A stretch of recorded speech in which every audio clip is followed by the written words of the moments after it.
নাসির একজন দিনমজুর। হাটে গিয়ে কাজ পায় কোন দিন আবার খালি হাতে ফিরে আসে। হাসিনা বাড়িতে গৃহস্থালী সামলায়, মাঝে মাঝে পাশের বাড়িতে কাজ করে, একটু চাল ডাল পায়। তাদের সংসার একটা কাঁচা মাটির ঘর, ছেঁড়া কাঁথা আর কিছু পুরনো থালা বাসনে সীমাবদ্ধ। রাব্বি স্কুলে যেতে চায়, শখ করে বলে, আব্বা আমি কি স্কুলে যেতে পারি না? সবাই বলে মাস্টার হইলে অনেক টাকা পাওয়া যায়। নাসির মাথা নিচু করে থাকে। তার নিজের গায়ে তখনও গত বছরের ঈদের পাঞ্জাবি, জুতা নেই, পকেট খালি।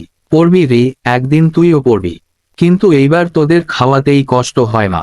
স্কুলে বই কেনা, ইউনিফর্ম। হাসিনা চুপচাপ সব শুনে। রাতে যখন সবাই ঘুমায়, সে পুরনো একটা শাড়ি ছিঁড়ে একটা ছোট ইউনিফর্ম বানাতে বসে। কাঁথায় আলো জ্বলে না, তাই কুপি দিয়ে আলো করে সে সেলাই করে।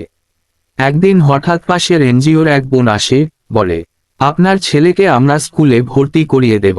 বই খাতা লাগবে না, শুধু আপনার অনুমতি চাই। নাসিরের চোখে জল আসে। দারিদ্রতাকে বারবার হারাতে চেয়েছে, কিন্তু আজ ছেলের চোখে এক টুকরো স্বপ্ন দেখে সে নতুন করে বাঁচার আশা পায়।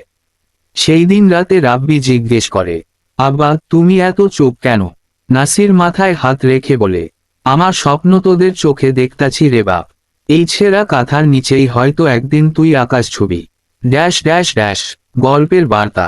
এই গল্পটি শুধু দারিদ্র্য নয়, বরং স্বপ্ন, আত্মসম্মান ও সংগ্রামের প্রতিচ্ছবি। সমাজে এমন হাজারো পরিবার আছে, যারা সব কষ্ট মুখ বুজে সহ্য করে, শুধুমাত্র সন্তানদের ভবিষ্যতের আশায়।